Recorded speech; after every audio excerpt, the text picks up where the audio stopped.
Yo, everyone, what's up, my guys? What's up, everyone? I hope everyone is doing good. Hopefully, you have a Merry Christmas. Me, I'm doing good. I had a great Christmas. I could have released this video a bit earlier, but So, as a recording this, it's Friday night, 8:30 p.m. I'm about to be 9 p.m. once this video is about to be done. So what did I got for Christmas? Just a sweater. Nothing much, but I will get a new printer soon. Even after Christmas, that is still important. So I'm getting something special, and that's in the works. So I'm trying to put it either here or there, where I have to ask mom where I could set up the plant, basically. So yeah, so you know the drill. So yeah, that's what I'm doing. So you know the drill. Smash up the like, subscribe. Yeah, I'm wearing a Ralph these kids just for green. So today it's time. I want to talk about the one and only. Let me pull this up. I want to talk about the one and only Vasco da Gama. As we're gonna talk about them, I made a stream about them. I know I had to cook these guys. Why are they called the Brazilian? Why are they the Brazilian Tottenham? So yeah, so let me do this. All right. What is Vasco? Who are they? If you're not familiar, especially if you're outside of Brazil. Yes, Vasco da Gama, as you can see on the screen. As Vasco da Gama is one of the biggest clubs in Brazil, basically the second largest club in Rio de Janeiro, debatable. Them and Fluminense. So Vasco da Gama is basically yes, basically there it's technically not just a football club. It's basically more than a club. It's like a historic symbol. A club represents realist the identity struggles, basically. So Vasco da Gama, yes, they are named after the famous explorer that went to Portugal and that actually found India, basically. That sold over Africa. So yeah, the club was founded in 1980, 19, no, not 8, my bad, 1898. Vasco represents the working class, like immigrants, basically community in Brazil at that time when football was only like for the elite, basically. And basically, for Vasco, they are pretty historic. A lot of historic roots. Yes, Portuguese descendants, of course, descendants from the actual explorer. So they want to do that. So they want to make a club version of it, and that's how it got its name. Vasco is one of the clubs in Brazil, at least, that was openly fighting against racism and hostility in football. That matter that separates Vasco from many clubs. And you know what? Fair play to Vasco at this point, because at least they did stand up against discrimination at that time. They're the first clubs to basically allow, because there was like a rule back then in Brazil, like in the early 1900s, where they couldn't allow full race or foreign players at that time, which was insane. So I get it why Vasco got kind of famous on and on. But yeah, Giant, even though today it doesn't look like one, it says it slowly. But yeah, it's basically, yes, a sleeping giant. They are kind of a big club, but they are not the elites anymore, unfortunately. I'm going to explain like why Vasco was kind of somewhat of a competitive of somewhat of a giant club, but and then things completely fall off. But yeah, a club defined by pain, loyalty. Vasco fans didn't chose an easy club to make them suffer. They'll stay anyways. The line always hits because, of course, there will always be people that will support the club till death, basically. Always, no matter the result. So that's good. Even though Vasco is a giant that refused to disappear. Supporting Vasco isn't about winning. It's always like a thing about belonging. So yeah, and especially we're gonna talk about what they do, what players they have. So yeah, Vasco da Gama, like I said, they're based in Rio de Janeiro, of course, like I mentioned. They're com- they're they're home at they are home at the San Gennaro Stadium in Rio, which is actually pretty small for some reason. That's always been the home because due to like poor reinforcement. Even though they do play some games at the Maracanã, which has their biggest rivals, which I'll explain for some important games, or even sometime played at the Brasilia area Medellin in Brasilia in the capital. So yeah, who's Vasco? But yeah, Vasco's biggest rival is by far Flamengo. Club Regen Flamengo. These two teams absolutely hate each other. So I'm going to explain about that. They're big, of course, as they do collide in the city of Rio de Janeiro. As Vasco and Flamengo, clash of called Classic of the Millions or Clásico dos Millones. The rivalry is very strong, especially. So, but before we talk about the rivalry, I wanted to talk about what players they have. They do. So yeah. So even this is their squad as of right now. Fernando Denise, it looks like he's still staying as coach. Yup, former Fluminense manager, one of their crosstown managers. They got him. And Fernando Denise, oh my goodness, he's an absolute fraud. I have no idea how was he allowed to coach both Fluminense and Brazil. He won Libertadores for Fluminense, the first ever to make history, and was coaching for Fluminense, but was shipped for Brazil. We saw all the problems. They have this goalkeeper named Leo Jardim who's pretty decent because he tries to do everything. He tries to save Vasco from simulation, kind of. Yeah, Leo Jardim. Um, Yeah, he's about 30 years old, so he still has a long way. He was at Lille at some point, and he was at the B team. He was at Grêmio for a bit, and then moved to team, and then his levels dropped for some reason. But yeah, he's been at Vasco since 2023. But apparently, I did hear reports that he is like fed up and he wants to leave soon. But yeah, Leo Jardim is in goal for them. This is their backup goalkeeper, which they hardly use as a right back or left back. Say Rodriguez. Yeah, Paulinho is injured right now. He picked up I think last month, but Paulo Enrique, basically the right back, which kind of experiences Carlo is like calling him up. He's there. So men's Uruguay Lucas. So this is their squad basically. I know they're not known, but you could see their position basically. And I know for some reason we're gonna check on the results. So yeah, I know it's complicated even for me because of tactics. But we all know there is one famous player that you probably do know the most. I know you may not know everyone else, everyone else. I'll get to the rest basically. But there is one famous player. You remember Pau Coutinho, the Liverpool player that that started the drama with them in Barcelona, if you remember. And then you remember Liverpool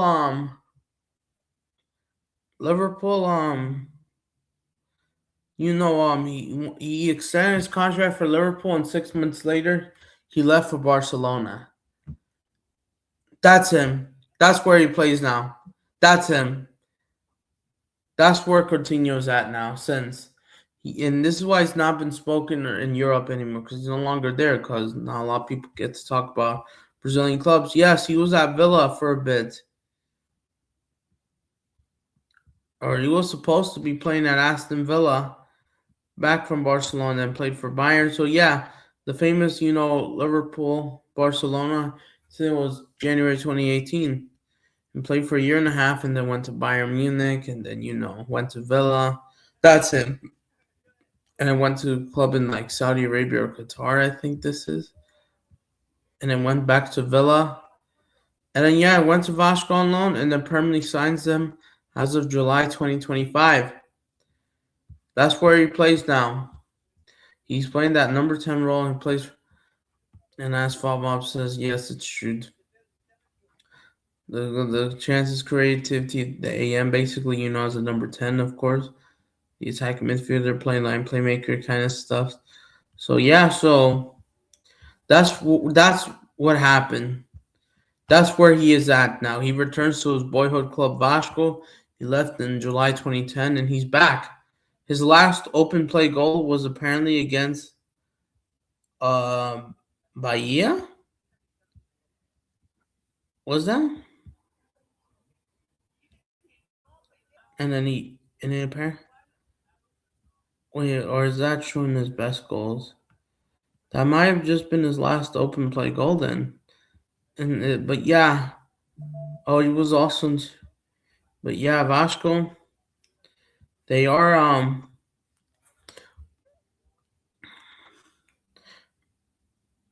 they did play in Serie B at one point 2009, but they haven't. So yeah, so we all know Coutinho. He has won many trophies. He won the Copa America Brazil 2019. He won Super Cup Catalonia, where they had at that time. He won two La Liga trophies, one Spanish Super Cup, which is also coming up. Premier League Asia Tour. Yeah, I think that's preseason. That doesn't count. Queensland Champions Cup. Yeah, that's preseason. Some of these. So Coutinho's won just a few things, not everything, but these are the trophies that he's won. But yes, but now he plays at Vasco da Gama. Even though Fernand Denis, it looks like he is playing in his right position. No, it goes like somewhere out. We're right here, I guess. But attacking midfield, so. But yeah, that's where he plays these days. That's where he's at these days. So yeah, so all right, so yeah, so they have Andre Gomez from Colombia, who's pretty much kind of a good baller. Man, and but yeah, Ryan, he's 19 years old. He's around the same age. He's a baller, bro. And apparently, I heard reports that he might get a move to Europe this winter. I don't know. I heard reports that a couple, I don't know if it's clubs from France or Italy that wanted him or Portugal. I think it might have been Portugal. I'm not too sure. I don't know if Braga's in him, but apparently you might get him. But yeah, this guy is basically this young man. He's younger. He's basically almost 6 months younger than me, 5.5 months. But yeah, he's been at Vasco. He's been promoted. He's been promoted to the senior team since 2013, 2030, 2020, 2023. Wow. He is a great right winger, especially how he runs. He wins the drill. He's such a baller, bro. I hope he succeeds, even though I kind of feel bad because Vasco are struggling. He's a baller. There's something to keep an eye on for, bro. Right on, bro. He doesn't even look 19. He already looks like in his mid-20s or early 30s, or. But yeah, apparently, yeah, he has a contract for them one more year. His market value is 20 million euros. We'll see who brings him in, but yeah, he's a baller. David, then Monino from Portugal, who I think they brought him in from the Portuguese league. He played at Sporting B team. So yeah, he's such a baller. And then their main striker looks like they're going these right now. Paulo Barretti is another one. He's basically 37 years old from Argentina. He does start for them sometimes, but he hasn't started in the last few games. Especially Denise trying to switch up everything. Hold on, give me a sec. Yeah, sorry about that, guys. I just had to charge my computer, and then while trying to do so. Yeah, but anyways, but yeah, Reggie, this is the clubs that he played. He never got a big European move. He just stayed around, just trying to earn money. So yeah, his last goal was against Bragantino like 2 months ago. So yeah, this is he plays for the '99 shirt.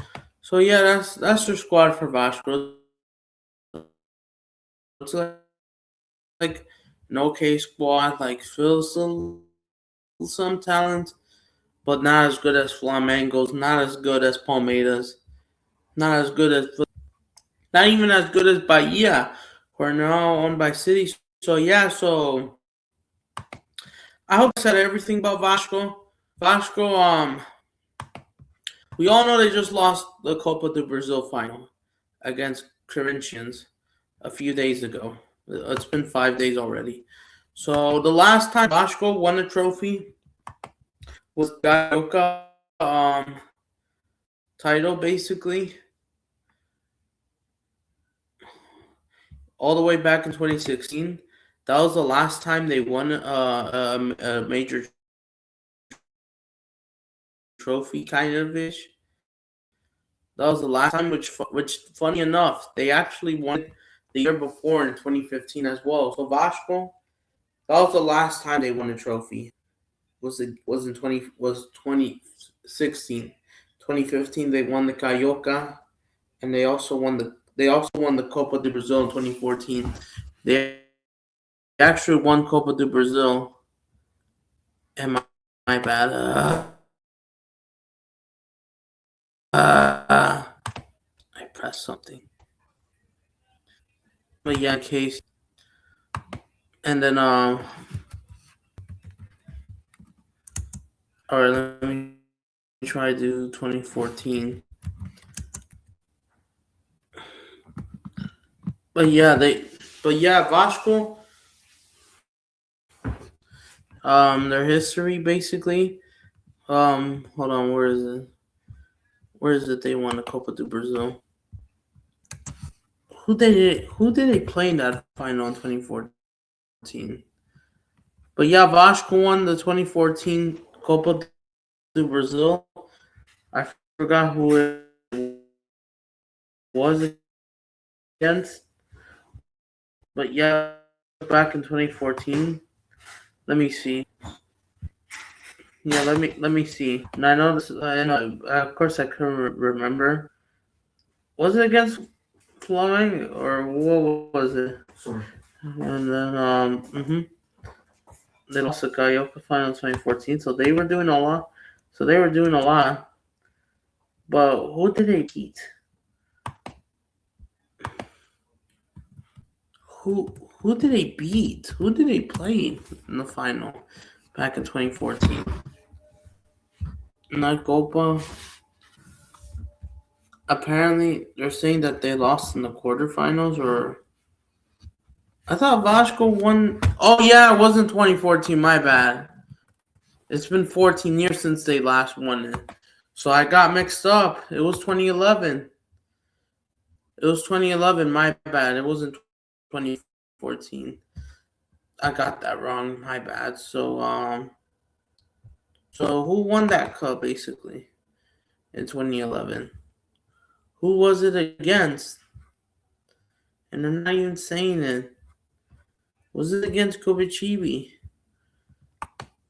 Yeah, that was the last time they won a national trophy since that Copa do Brazil, which they won for the first time. Now, I think this was the trophy at that time. Yeah, Vasco, I think, yeah, they defeated Kobachibi. Apparently, they lost the weight, but they won the return leg or something. I think they won 2-0. But yeah, Vasco, they did win the Copa do Brazil in 2011. Yeah, at least 2011 by defeating Kovacic. Oh, apparently there was an away goal rule at that time. Oh, there was an away goal. I didn't know. Damn, at that time there was away goals at that time. I don't know. Wait, does that still apply for these days? I don't think so, right?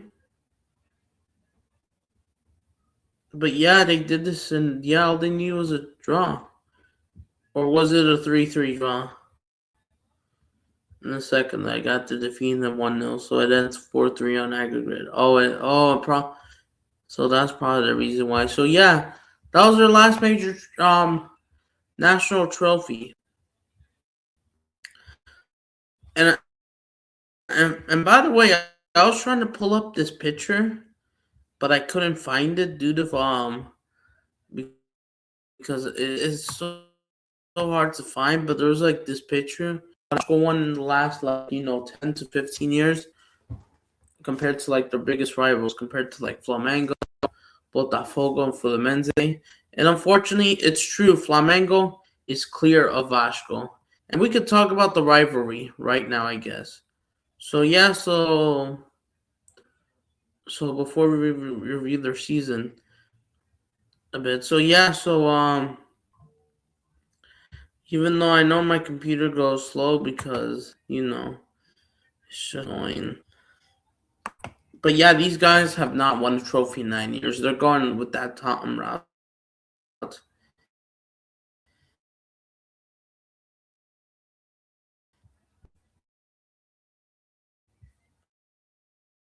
Unfortunately,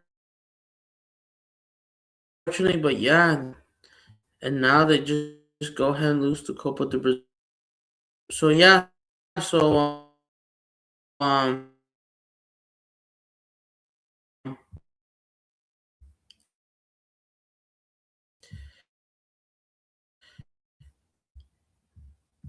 unfortunately sorry, not Santos, and down base. Yeah, and my computer's going slow. It's so annoying. It doesn't have that high speed, basically. So yeah, sorry for the quality. Of course, I didn't want to record on my phone. The problem is I need to do the images, but like yeah, but yeah.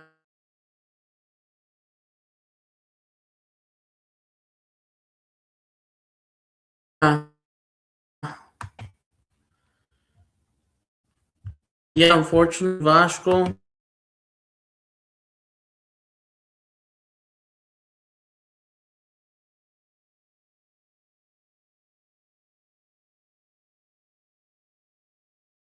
A major title without a national title, basically, without a trophy. 9 years without winning the Carioca, and that was the last time. Honestly, 14 years without winning Copa do Brazil. 25 years without winning the Brazilian league because Vasco, they were the first league to win the league, the Brazilian league of this new millennium. The year 2000, millennia, basically. 27 years without winning Libertadores. Yeah, while their biggest rivals were stuck to win trophies. Yeah, Vasco. If I was a Vasco fan, I would be in panic mode because they're watching Flamengo, their biggest rivals. A rivalry that let me see. Let me search up.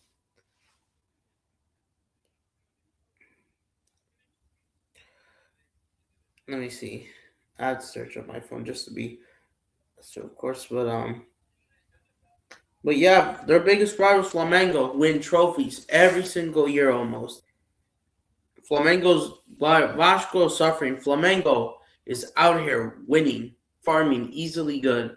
Not just money, success. Winning Libertadores trophies, Brazilian League titles, Copa do Brazil titles, everything in their path. They're trying to win everything. Trying to compete for the FIFA Club World Cup, almost winning that Intercontinental Cup. And while Vasco has some financial issues, unfortunately,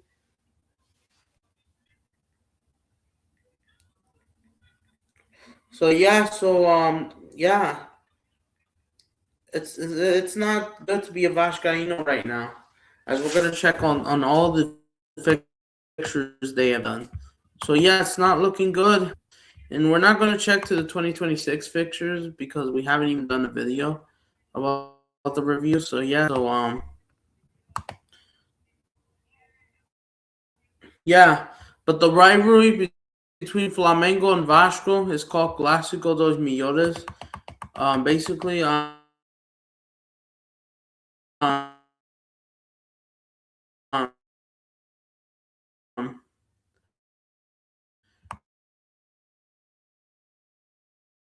Vasco and Flamengo class and power, and this is one of my favorite derbies. I think this derby is the third biggest. Corinthians, Palmeiras, and River Plate Boca Juniors.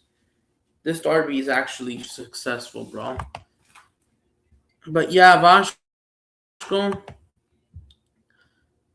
they had some good results. They did pull something famous. So yeah, so these were the last from that was 2020, 2024. They started off with these results, bro.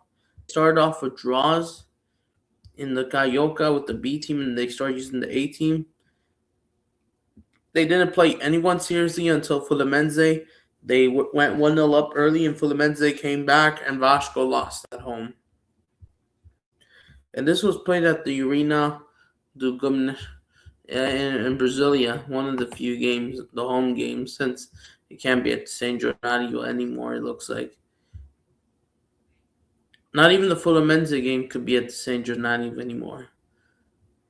So yeah, so they drew 0-0, and then Vasco drew 0-0, and yes, and yes, they lost to Flamengo, their first Clásico dos Milhões. So yeah, they played Vasco and Flamengo clash 5 times this year, and not a single win in sight.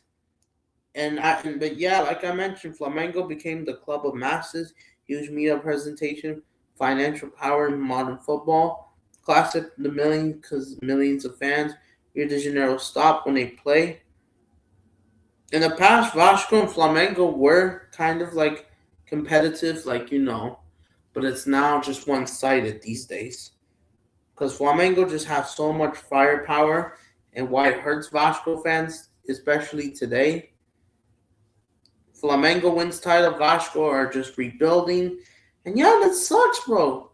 I feel you. You're Vascaíno, but yeah. Vasco, they haven't even beaten Flamengo in the last the last time Vasco did actually beat Flamengo was in 2023, March 2023. But 2023, to be fair, 2023 was the recent bad year for Flamengo. Ever since then, they've cleaned up so much.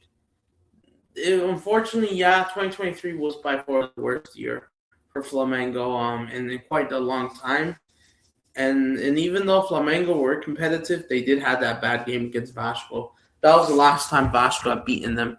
Ever since then, they've been getting owned. Don't forget, last year, Vasco got trashed 6-1 to Flamengo at home at the Maracanã.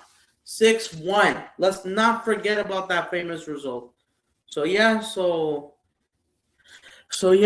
Vasco, they were just not good enough to handle the pressure. They had chances to win. And we did a watch along, if you remember, on my main channel. And Bruno Henrique scores a penalty. It was looking like it was going to end 1-0. Then Everton scores that. And it was over for Vasco. Flamengo wins Clásico dos Milhões. It was over, and that game was massive, bro. And Vasco would go ahead and lose their first Clásico dos Milhões, surprisingly, after drawing 1-1 in September of last year. So yeah, and it sucks to be Vascaíno. They got very lucky that PSG goalkeeper, Stofan, the Russian one, before he did break his hand, unfortunately. Not broke his hand, but had a hand injury like Weberton, which was speedy recovery. But they knew that Flamengo was, even though they were not the better team, they know they couldn't go toe-to-toe competitive-wise in the attack against PSG's elite, but they basically withstand the pressure, and we're trying to make it as a respectful scoreline, which Vasco can't. And they got so lucky it went to pens. They got so lucky because Flamengo, they could have won this game. They could have beaten PSG. And Felipe Luis, what he's trying to do, which I'm going to do a video, is basically a dynasty empire for himself, like Luis Enrique. And we've seen a good game, in my opinion. Flamengo, they're just representing the Americas. Well, Vasco, they're just stuck. just stuck on like basically like on the beach or something, like or on a tropical tree that they can't get out of there, or a cave. They're lost basically. They can't get their way out. Darkness, even though.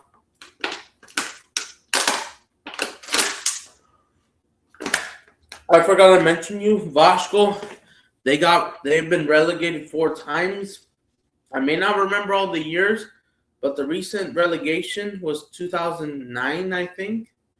2008, 2009, but the most recent one was 2020. They got relegated. They had to play Serie B football. And there are times that Vasco have almost gotten relegated. Again, and Vasco, it's just not been good. And yeah, so these were the results of Carioca, basically. And like Vasco, like they're just not fun to watch. They did beat this team 3-0 away. They did beat Botafogo 1-0, even though it was a pen. Botafogo will have their own downfall as well. And then it was confirmed Vasco would have to play Flamengo again in the Carioca semifinal playoffs. They would play them. They lose 1-0 at home. This was played at Botafogo's stadium at the what's this called? At the San not San Gennaro, Nino dos Santos Stadium. So yeah. And here's the thing with Flamengo. Yeah, they had the better possession, but they had the better shots, but Vasco actually apparently have the better shots on target. Flamengo only have one chance, and Bruno Henrique puts it in, as he always does, owning them. Because Bruno Henrique does have of owning his biggest rivals in Clásicos like this. And this is not talked about enough, in my opinion, which big up Smoking Snake. But yeah, look at this. They had 3 shots on target, and they still can't be clinical.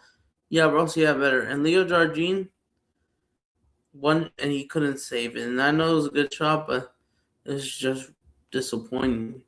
And Vasco would lose 1-0 in the Carioca semifinals. And then the returning leg of the following week, they go ahead and lose 2-1. Oh, yeah, they also had to participate in the cup game on the Thursday, apparently. A Brazilian cup, like round 2. And they had to play Nova again, basically. Who they didn't got in the Carioca, but they're from Rio de Janeiro. They beat them 3-0. But then 2 days later, they go ahead and lose against Flamengo. And I don't know, Vasco, they rotate. And here's the thing. Not a draw. Vasco goes 1-0 up. Morelia scores a great goal and puts it in the back of the net. Vasco goes 1-0 up, and the away fans were celebrating so hard. They were alive. Vasco went 1-0 up before Flamengo would come back eventually and win this tie and kill it off. 2-1, 3-1, and boom, that was it. Flamengo owns Vasco, and I know it wouldn't be another 6-1. It would be 2-1, 3-1 on aggregate. And Vasco, these guys are not serious.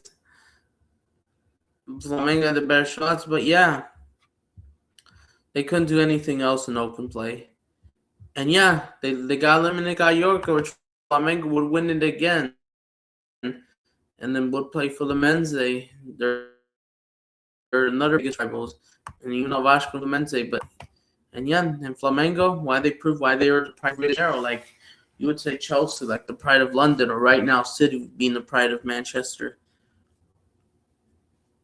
But yeah, they got eliminated, and then they had a whole break.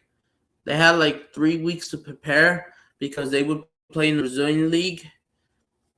Finally, the official Brazilian Serie A. This is the fixtures. They started off good. They started with a win, a comeback win against Neymar Santos, even though Neymar didn't play. And even though the second game was horrific, which I'm going to explain.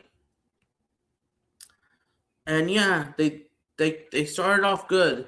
They were actually the biggest winners from day one because everyone else, Flamengo, Palmeiras, Corinthians, São Paulo as well, they drew their games on day one, and Vasco were the first ones to get 3 points basically. And yeah, Santos capitulated. And the St. John, I thought the game ended 3-2, but it was 2-1. And then they drew, and they drew 3-3 with this team in Sul-Americana, not bad. And then a few days later, they would have to play Corinthians the first game before the final. This is game 1. And unfortunately, yeah, they go ahead. They lose 3, and then they went 2-0 up. Corinthians had another goal, but it was disallowed. And then John Victor had to score an own goal due to pressure from Universo, which he thought he got a touch to, but he didn't. And they go ahead and lose this game 3-0. Vasco didn't did anything as much. They had 3 shots, and yet they still lost. That's just embarrassing. Vasco, they can be going toe-to-toe. They could put shots on target, but they're not clinical. Why? And that's what's holding back this Vasco team, unfortunately. They lose 3-0, already humiliated defeat. They go ahead and win 1-0 against Academia Porto in the Sul-Americana. They go ahead and get in a comfy 3-1 against Sporting Recife, even though Sporting Recife would go down as one of the worst teams ever for Brazilian football. They lose to Serie A 2-1 away from home, getting them their second defeat of the season. And then guess what? After losing to them, they would have to play Flamengo again, 4th time in less than 8 weeks. 7 weeks. Or actually, no, 8 weeks exactly. And Vasco actually got a result at the Maracanã. They actually go ahead and get a result. This time, they managed to scrape a 0-0 draw against Flamengo in the Clásico dos Milhões. And Flamengo absolutely pumped them, and they lost. Pedro could have won them the game at the end, and his shot was saved at Leo Jardim. They had 7 shots on target. Leo Jardim was fantastic that day. Managed to save them, and they frustrated Flamengo. Vasco only had 1 shot on target, which was the Paulo Henrique, I think, might have hit off the post. Well, in the 15th minute, but Vasco, they got outplayed, but they managed to get away from the 0-0 draw, which I thought that was ridiculous. And then Palmeiras would go ahead and beat Fortaleza. Corinthians come back against Sporting Recife. Yeah, these are the results. Cruzeiro would lose, but yeah, they managed to get away with a 0-0 draw. And then, and then Vasco, they get away with a 0-0 draw. And then Vasco would draw 0-0 again against Lanús in the Sul-Americana, which Lanús knocked out Fluminense, which Lanús would go ahead and win on the whole competition, the Sul-Americana, and we'll be playing Flamengo in the Recopa, which we will be doing a praising video very soon on Flamengo. I just have so much things to do. They did lose 1-0 away from home as well, but they managed to draw 0-0. And Vasco, the game was kind of just 2 shots, 1 shot on target. A lot of these shots were missed. It was like, nah. In this game, Vasco, but just nothing new. So everything chilled out for Vasco. Vasco would lose to Cruzeiro away from home, and then they drew 1-1 in whatever this team is from. I think Paraguay or Uruguay, or I don't know where they're from. It's hard to see.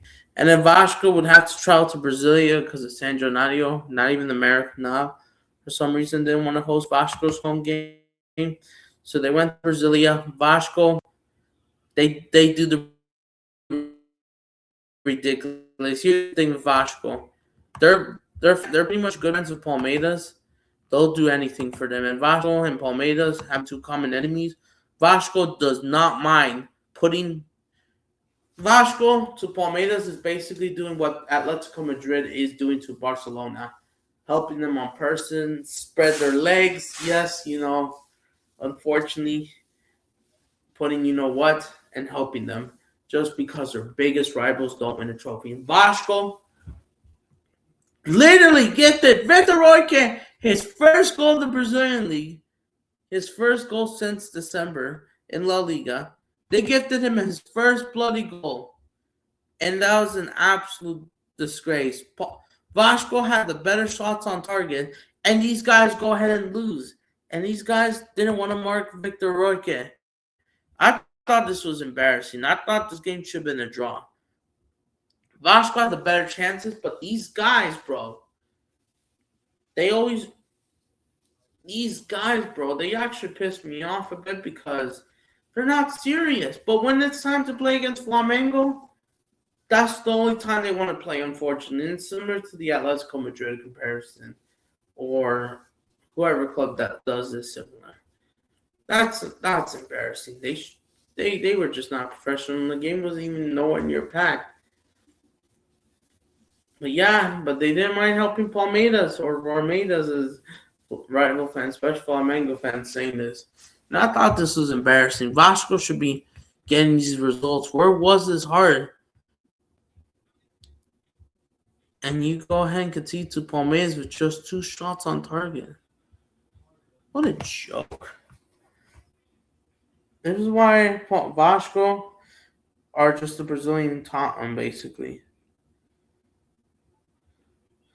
But yeah, they lose to Palmeiras. They go ahead and lose 4-1 away from home. This was ridiculous. They will lose 3 straight games in a row. They would lose to Vitória away 2-1. It's just pathetic. They go ahead and lose away at Lens. They lose 4 games in a row. And yeah, and then Vasco comes in a great win against Fortaleza. 3-0, which Fortaleza would drop off. Vasco, they nearly got eliminated by a Serie B team called the This is a different one. Wait a minute, is that the same team? I swear I've seen. But yeah, this is the team that Vasco should have got eliminated. It took them 10 rounds of pens, 9 rounds of penalties to bloody win this, 7-6. And they bloody concede at the end. And that was embarrassing. Vasco should have been eliminated. It was a 2-2 aggregate. Or was it 1-1? It was a second leg. So they drew away. That's true. They drew away in the cup. And then they drew at home. That was embarrassing. That was kind of embarrassing. Vasco had the better chances slightly. And these guys couldn't win. This is why Vasco have been concerning to watch, honestly. That was embarrassing. And then Vasco wouldn't play. Vasco would play in another Carioca Clásico against Fluminense. Vasco went 1-0 up. Someone made a good ball, basically.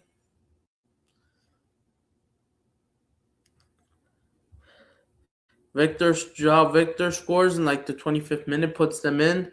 And just before halftime, someone pressured Verratti to score a bloody own goal, and they let them equalize, which means they didn't score from open play.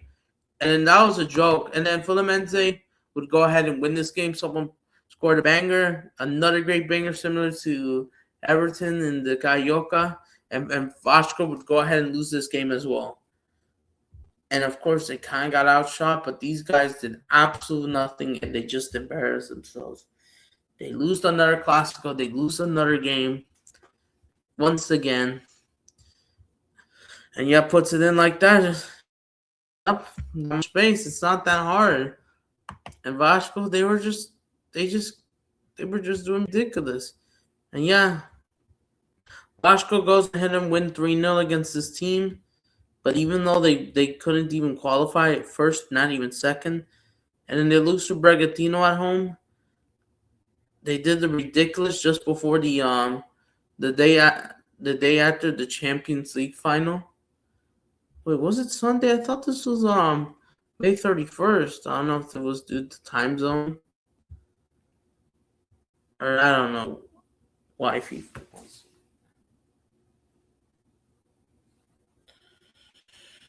And then Vasco would go ahead and win away in Sao Paulo, only because Sao Paulo were crap at that time. I mean, well, Sao Paulo had a horrific year, honestly. They go ahead and win they were 3-0 up, and then Sao Paulo they got 3-1 back. But yeah, Sao Paulo were horrible. Vasco, and then boom, they had a winter break. The FIFA Club World Cup took place, and then Vasco gets a whole month of rest basically. And yeah, Vasco would play Vasco wouldn't play a month. Botafogo, we saw them upsetting PSG, making it to the round of 16 against Palmeiras. And then they would, after 2 weeks, they would get a rest for another 2 weeks. And then Vasco would go ahead and played Vasco would go ahead and play Botafogo, another Carioca Clásico, and they were declared the home team. And this one was also played in Brasilia.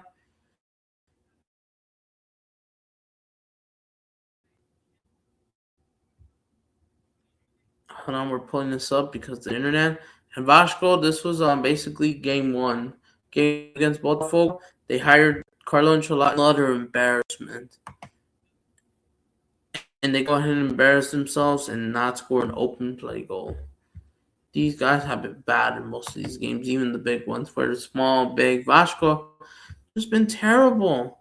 They go ahead and lose Botafogo before drawing them in the cup. And this is the result that kind of pissed me off the most. A few days later, these guys will go ahead and embarrass the country of Brazil in the Sudamericana around the 32 or around the 24 playoffs. They lose 4-0. 4 open play goals. And Benton got sent off. What was he doing? And there was only 6% of capacity. Only 6% of the crowd showed up. And yet you embarrass yourself? I feel disgusted. And you know what, Vasco? This is why we need serious talks. This is why it's kind of getting me on my nerves, even though we're supposed to be as neutral. But Vasco are just so bad to watch. Like, it's not even funny. It's not even funny, bro. I just don't know. Vasco are just not fun. How am I supposed to take them seriously when they play haram ball like this? Vasco is not a serious club. They lost 4-0 and boom, they got eliminated in the playoffs. They qualified for the round 16, boom, like that. It was a joke. And then they go ahead and draw one with Grêmio, no surprise. And then Vasco draws 1-1 at home. It was 5-1 on aggregate, game over. Embarrassment, back-to-back draws. Mirassol, they kind of came back and would go ahead and lose the game. But Vasco have been absolutely mostly crap. Vasco would go ahead and win the round of 16 tie against this club here. So,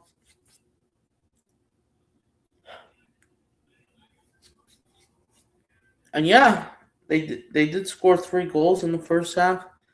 Go ahead and continue just controlling, and that's what the best. And it was just, nah, it was okay. But Vasco are just not serious, bro.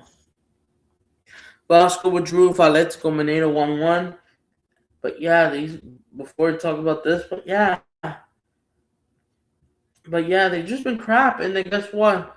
And yeah, after drawing for Atletico Mineiro since they got eliminated in the playoffs, the Sudamericana, they would draw Botafogo in the cup.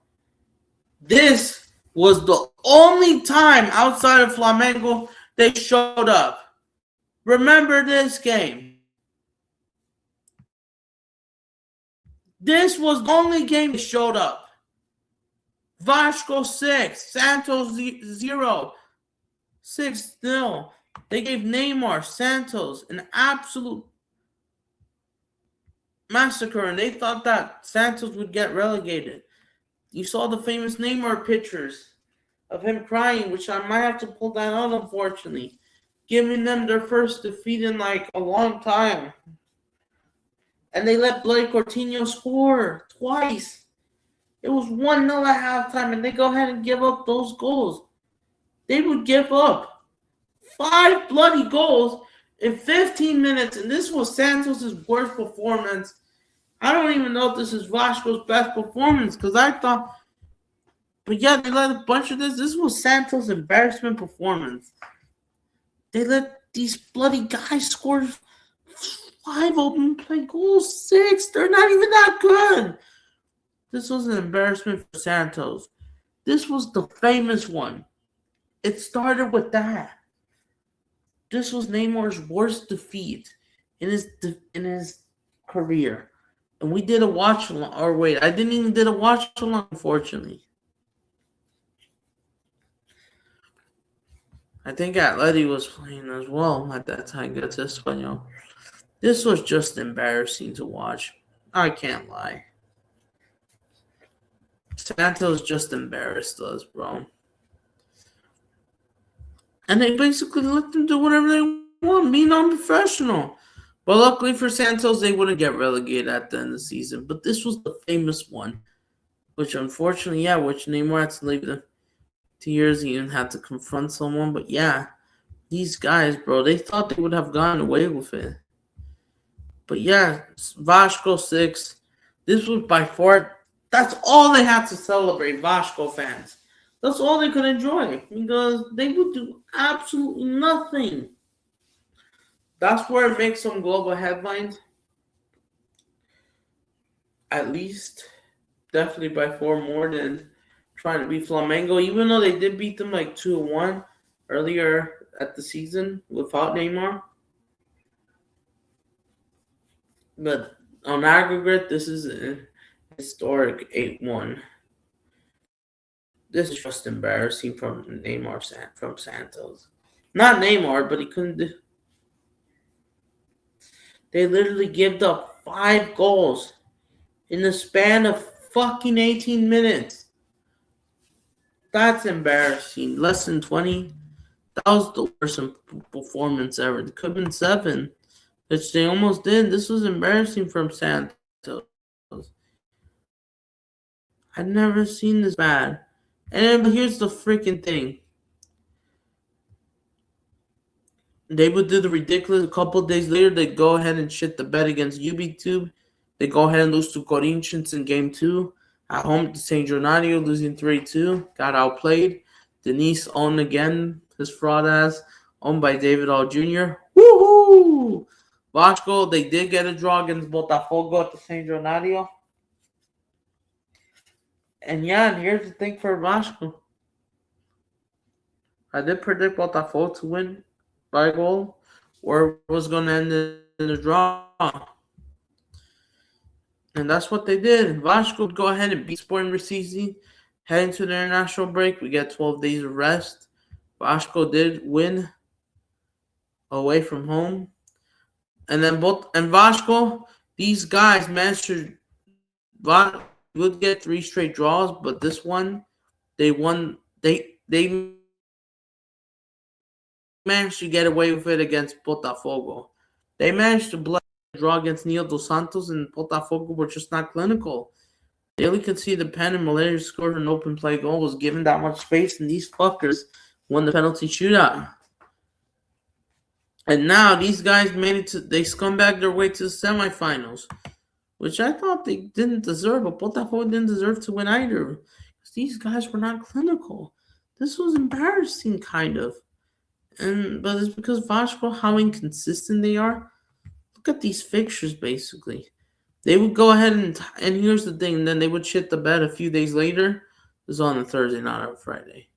They would draw Serie A in the league at home. Even against 10-man Serie A, this was embarrassing, honestly.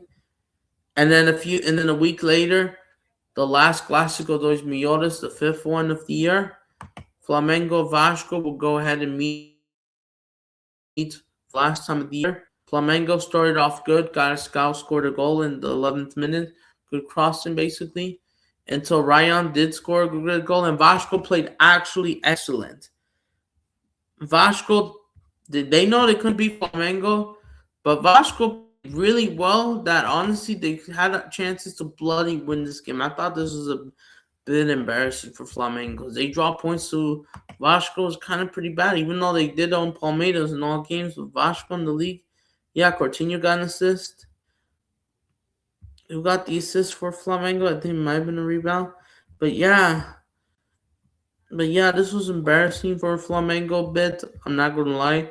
Vasco, I thought they played really well, but it was just not good enough from Flamengo that day because Vasco haven't been playing well. And Vasco, here's the freaking thing: they played really well in this game. They would go ahead and shit the bed. I mean, they did beat Bahia and Cruzeiro. And I thought they were maybe doing something. Then they go ahead and shit the bed against Palmeiras on purpose. You see 3 open play goals in the span of 18 minutes. On average. It was a joke, bro. And then the game ends 3-0. And Vasco would beat Victoria 4-3. And then Vasco would go ahead and go on a winning streak for like 4 games straight. By beating Victoria, Fortaleza. They also beat Fluminense at the Maracanã. And yeah, Vasco would go ahead and beat Fluminense 2-0. And then as they were going to have them in the cup, basically, Vasco, 4 games in a row, they beat Bragantino. And here's the thing for Vasco. That's where shit started for November. They started to crap everything. They lost 5 games in a row. São Paulo at home. Botafogo. UB2 at home who got relegated. Grêmio away. Bahia 1-0. Red card here as well. And Botafogo slapped 3 on you. This was embarrassing. They did it again. Another 3-0 ass whooping. Yep. And even though the 2 goals were not from open play, you guys deserve to lose, bro. And in the league, you didn't show up like as much as in the cup. So what was the point then? You didn't even have a shot on target. This is just embarrassing for Vasco. Like, this is why I can't take them seriously. And we're just going to wrap up. And then, yeah, like I mentioned. And then they go ahead and get a 5 win against Internacional. And then embarrass themselves with a 5-0 win against Atletico Mineiro. And then they still not the cup. They beat Fluminense and they not an open play goal. And they won on pens again. And then they get away with a 0-0 draw at Corinthians. They thought they would be the advantage. And then Corinthians will win the cup by winning 2-1 on aggregate. And that's how it wraps up for Vasco. Vasco, I don't know, man. They're not a serious club. I hope I said everything. Like, Vasco, I think they do have some cool supporters, but Vasco, I just don't know. I know they're in like a rebuild basically, but Vasco, they're just not a serious club at the point. Because how much are they going to say rebuilding if it's the same process? It's basically like Tottenham at this point. Very similar to Tottenham at this point. There's a lot of similarities between the 2 clubs. A few differences. But Vasco, they only want to turn up against Flamengo and won like 1 or 2 cool games and being consistent for the rest of the game and just being unprofessional. And yeah, that's all they do. Closest thing is the medal. Wait. To be fair to those, even though it's sad because they don't get the golden one.